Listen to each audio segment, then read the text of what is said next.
Hey everybody, welcome to part 6 of the Death of BrainScratch Commentaries, Other M. So, I don't remember what we did last part. We talked about how disgusting Ridlet is.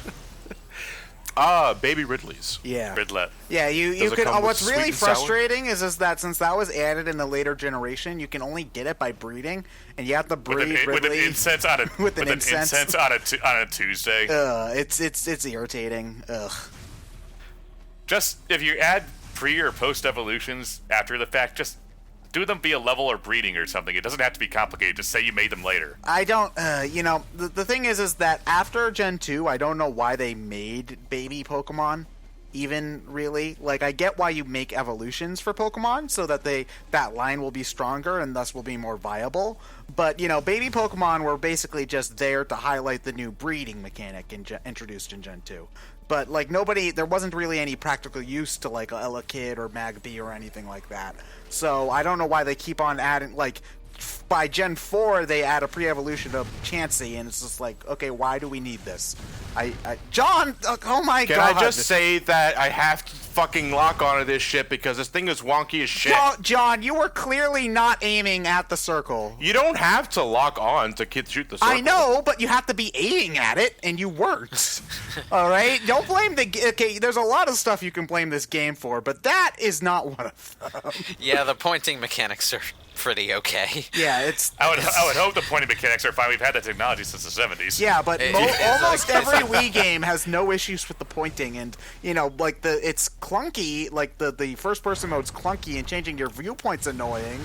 But the actual aiming is fine. I'll say, like, if there's one game that has issues with it, it's ironically it's Skyward Sword, because it doesn't use the pointer. It uses the motion control to control the pointer. Oh yeah. A weird ass. It's almost like that Well, game controls no. pretty The pointer is infrared base. The motion is gyro based. No, apparently the pointer is also done by the gyro as well. Skyward Sword does not use the infrared bar.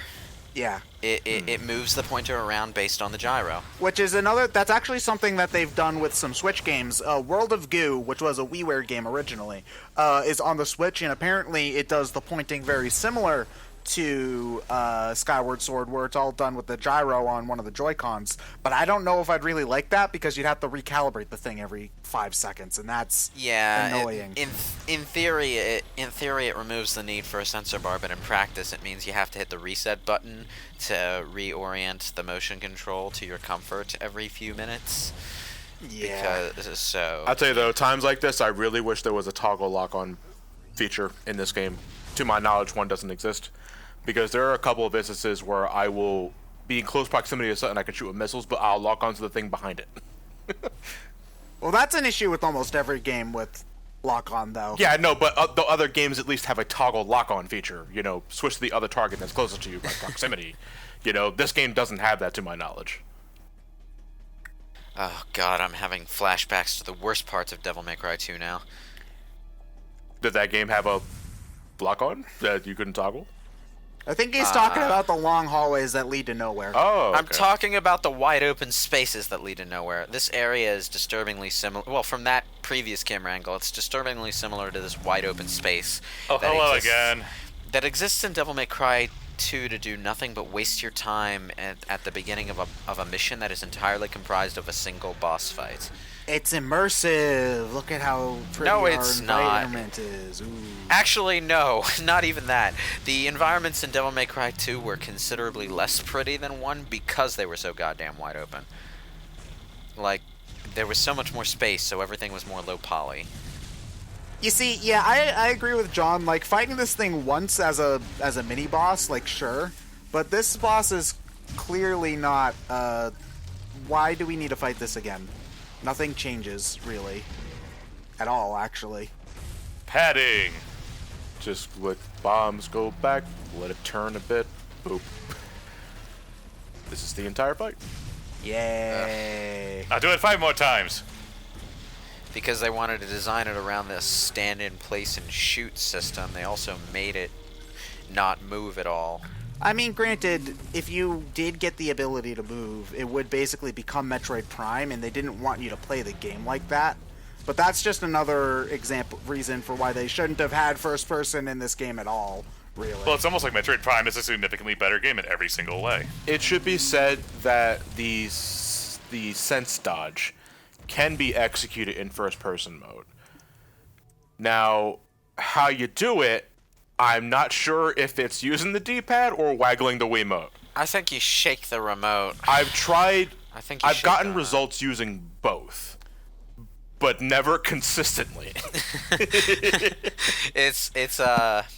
It's a mechanic that the game never explains to you for some reason, but Well, yeah. One thing that also happens when you're in first-person mode is that time will momentarily slow down, giving you enough opportunity to use Time the will sense slow roll. down and the screen will flash yellow. But that doesn't always happen. Like, I don't get what's the trigger for that.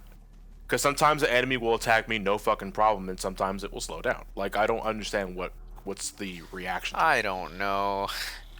I don't understand this game. It'll forever Why remain a is this mystery. area so big? You see, this is never ever something that's ever a problem in most other Metroid games where it feels like there's nothing to do and you're just walking from point to point. There's always something to be doing, like jumping over stuff or whatever, you know? Yeah, well, in the 2D Metroid games, things stay pretty fast-paced, as they tend to in 2D games, because, like, even if an area is particularly detailed or is supposed to have an epic feeling, nothing is ever too large without something happening, partly because of space limitations. They had to use what space they had efficiently, but also because, well, there's no wide open space. Everything's on one plane, so you're just running in one direction. People know that people don't want to do that for too long, so, unless you're Sonic. So they tend to put more stuff in for you to do. In Metroid Prime, things could be more slow-paced at times, but they never really overdid it. You can't activate concentration in Morpho mode. That's why I stopped. I can't concentrate. I'm in ball mode. Yeah. Wait, why was it giving you concentration Oh, because I'm prompts? in low health, and the reason why I stopped there was to see if I can trigger concentration in Morpho mode. You can't. Okay. Luckily, there's an E-Tank right here.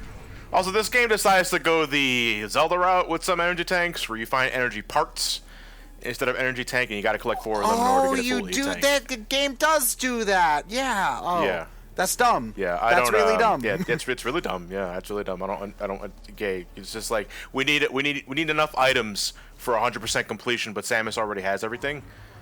Just take an energy tank and break it up into 4 parts. Sakamoto, you're a fucking moron. Let's do it.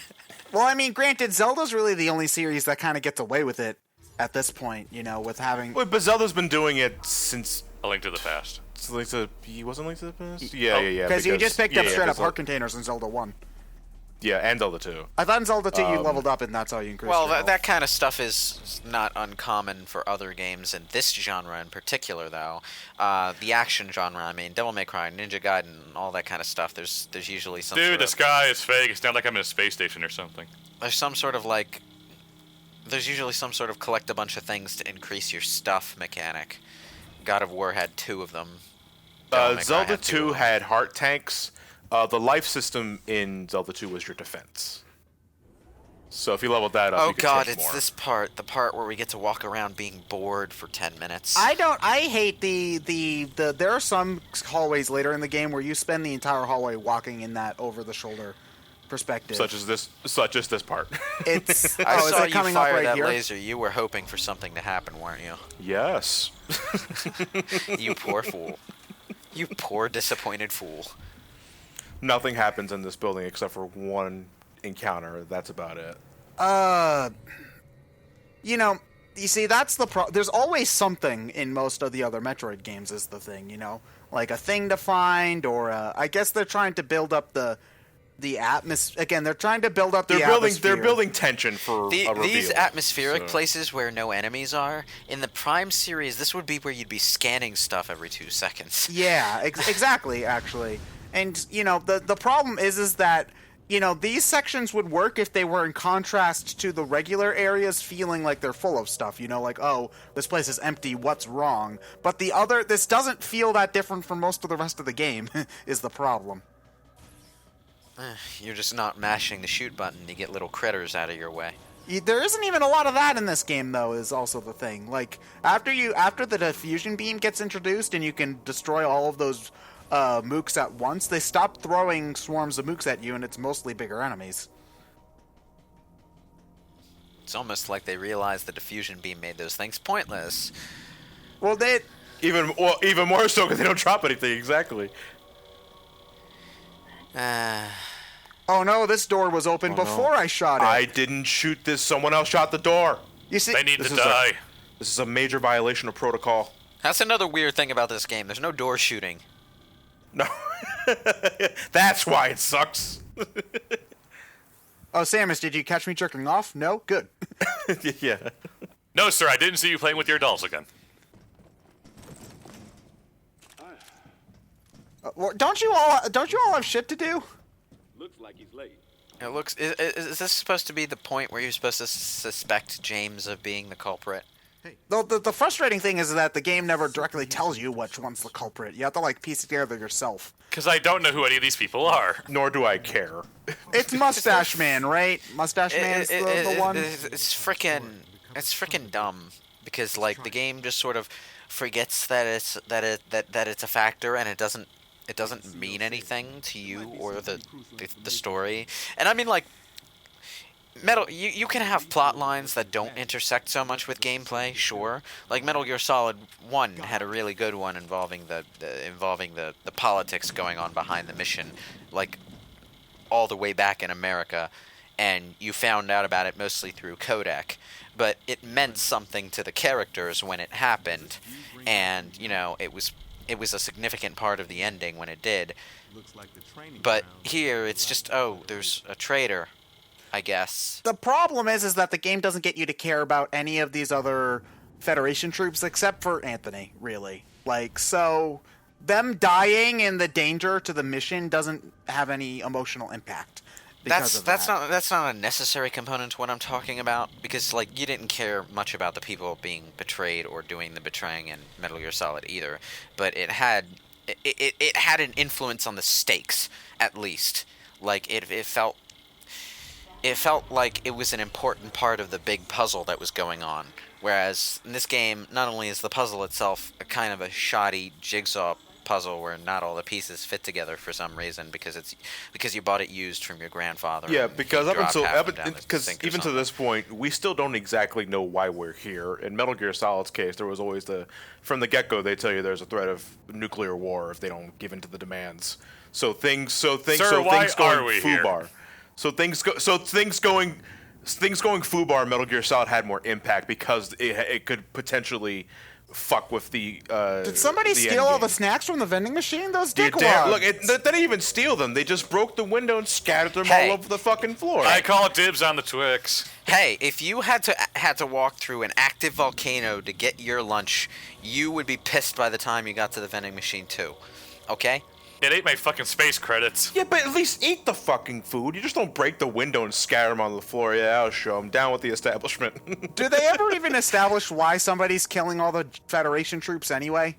All I'm wondering is why the hell Samus thinks she's Isaac from Dead Space all of a sudden. Come on, we can run, can't we? To answer your question, Ted, the bottle ship is home to bioorganic weapons, which is that's illegal. Illegal? The Federation makes like 6 different things for that, though. But it's different, Ted. It's different. Since when has the governing body ever cared these about the laws it weapons creates? cannot be made public, but there's a set of Galactic Federation. The story fucking sucks, is what I'm really trying to say here.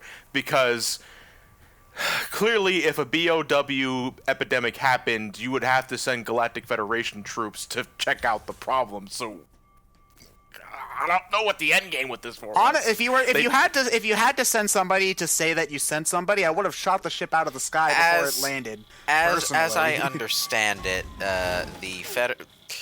the story does fucking suck because it's implied that Adam's team responded to a distress signal, which implies unplanned. So why they had an agent on Adam's team in the first place kind of boggles my brain. But I mean, it's really lucky that we decided to spy on this one totally loyal general for some reason, and he happened to respond to a distress call that we didn't want him responding to. But they responded to anyway for whatever fucking. Or no, you just if you're. They should have just sent an entire team of rogue agents to deal with the problem if they knew that they didn't want anybody browsing around. But no, like they send like 5 people and 1 secret agent to eventually kill the other 5 people. And then clean up the mess. It sucks. The story. You're right. This plot line leads to it's frustrating because, you know, I saw what they were trying to go for. They were trying to add like there's a traitor among us. It can work. You know, whatever. The reasoning, the actual reasoning doesn't need to make a lot of sense for the emotional tension of the story to increase by having a traitor among your group. But at the same time, it's hard for me to care when you are given no reason to like any of the other people aside from Anthony, and there's no tension about is Anthony the killer because it's so very clearly not him. So, because he's the only one who's given a personality. So, you know, like, even just a couple of segments where instead of just walking randomly, you walk along and you see one of the people there, and then you have to fight alongside them, like, fight a boss alongside them or something. And, like, witty dialogue between them or whatever. Like, that's one of the things is that this game is so talky, but only in cutscenes. If there was dialogue during gameplay where it would make these sections feel less empty, it might have actually come across a little bit better.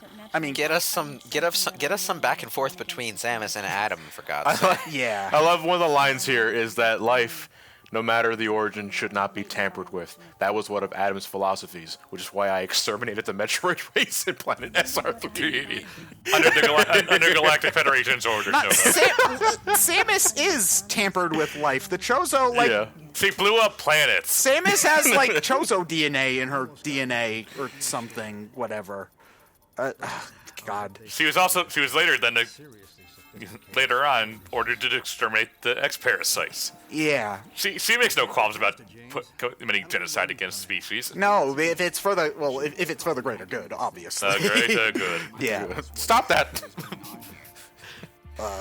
You see, you know what also is frustrating is that aside from Samus, the voice acting really isn't that bad. The writing's terrible, but it's not that bad. For the most part, it's like stupid awkward. But the only other bad voice acting that I can think of is that guy from the beginning of the game who gives you the tutorial talk. Let's go next door. Also, the That Admiral guy, at the that guy end, just sounds like they got the coffee guy in to sub for a voice actor who was absent that day. 2 creams and a sugar? What? I mean, let's go next door. Shit, don't leave that in. Leave it in. I'll just say that it's far from the worst I've heard. Go and play Baden Kados if you want to hear really bad voice I've acting. heard worse, but the bad examples are like really fucking bad. Go to Wave Ocean. Yeah. See, Ryan, that was a flawless imitation.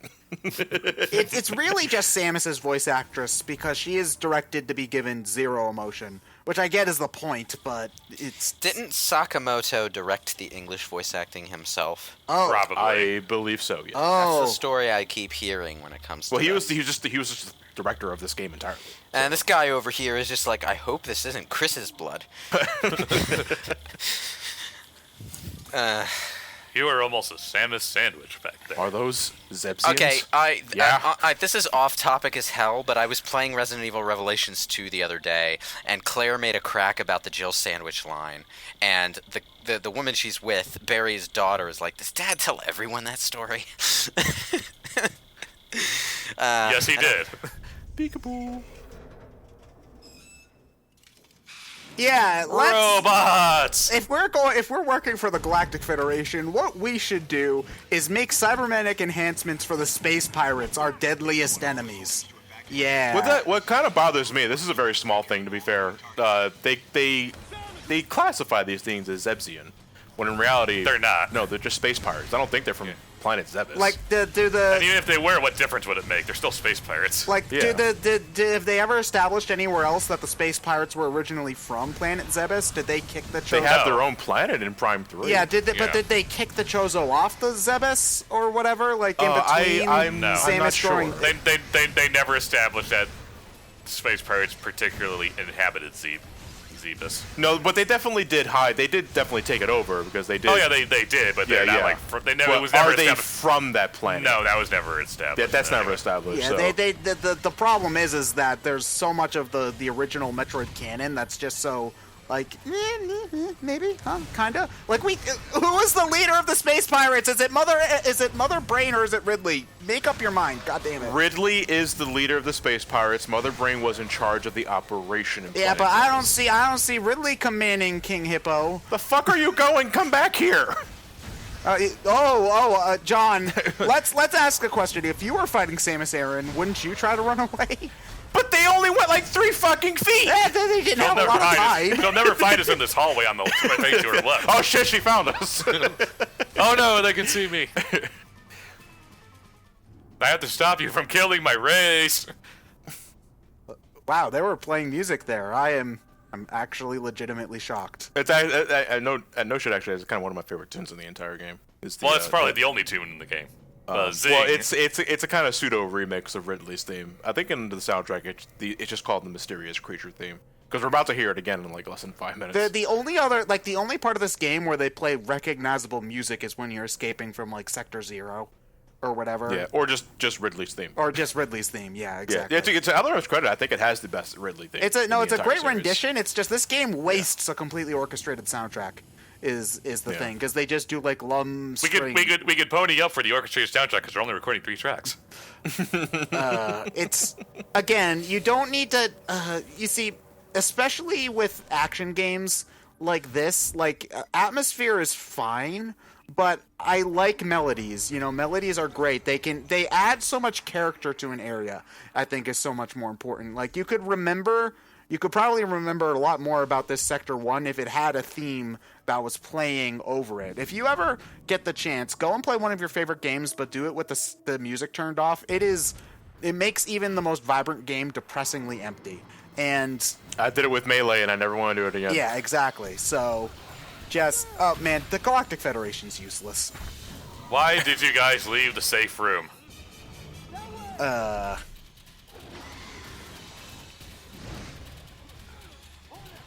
So. Oh look, it's the next evolution, Red Leto. Couldn't Samus have did just jumped Adam through not authorize you to break the window? Is that why you're doing this? No, but this is another key scene where I question why do I not activate Plasma Beam at this point? Because it's not absolutely 100% because needed. you know who saves us from this bind? Anthony. And what does he use? A Plasma Beam. Why don't we use our Plasma Beam? Yeah, it's stupid. I'm pinned to the floor. The situation looks a little dark. I almost got skewered there for a second. Oh, it happened again. Somebody authorize a fucking weapon, for God's sakes. I can make my own decisions because I'm a tough, independent woman who don't need no This man. part is a little jank. I think I get hit a total of 2 times here. Red Leto, why don't you just bite my head off? First time I played this game, I died in this section. Because the sequence here is that you have to lock onto the tail, but every once in a while, it'll like go left and right, and you have to lock onto it and shoot a missile at it as soon as you can. Otherwise, it stabs you. You have to try again. It straight up yanks itself away from your lock-on reticle. Look at that! It's going back and forth. You can't get me. Can't get me. Man, it's a good idea. It never gets the idea to bite my head. Yeah, I know. Well, it seems to have lost all feeling in its tongue for some reason, so it can't bite. Bye, Samus. It's so good to see you again. Oh, you look like hell. I just got back from the What the dentist. fuck? Yeah. Oh. Why couldn't I do that? All right, Samus. I'll see you at the next Kiss concert. Rock on. Why can't we scan this thing? Where did our scan visor go? I don't know. By the way, Anthony, your plasma beam is abysmal, buddy. That's a long cooldown. It's Galactic Federation tech. Come on, they can't make stuff for shit. You know what makes me feel sorry for these Galactic Federation grunts though? Like their technology is clearly activated by the authorization command. So, like, if they don't get authorization to use their shit and they get stuck alone in a survival situation with no communication, what happens to them? I know the Prime series is not considered canon at this point in time because I think Samus Returns is finally mitigating that.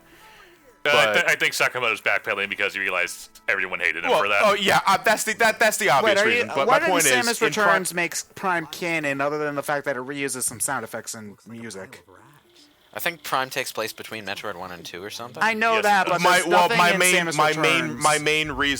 my main reasoning involves the spoiler boss fight. That's why I'm not trying to keep it on the down low. I don't want to. Oh yeah, you're talking about like Okay. The final boss. The way that boss looks. Okay. Okay, I'm talking about the You fight Kraid. Anyway, Kraid's back. This is one of the worst search sequences in the entire game. Better or worse than following Commissioner Gordon's cigar smoke. No, but you see, that was ridiculous, but funny in a campy sort of way. This is find the green spot in the grass. You know, my first time, I was stuck there for like a good 10 minutes, wondering what the fuck am I searching for. There was an instance like that for me. I forget what area it is. It was exactly. I think it's later on, though. You know, considering that it's Ridley, they could have just made the blood purple or something. It's not Ridley, it's Ridletto. Yeah, we gotta earn that, Ridley. Ridletto. Okay. And none of that rare candy bullshit. It's Experience share? Nope. You're gonna switch it in and out every trainer battle, and you're gonna like it. I don't want to raise my magic carve that way. Too bad. Then you're not a Gen 1er. I'm sorry.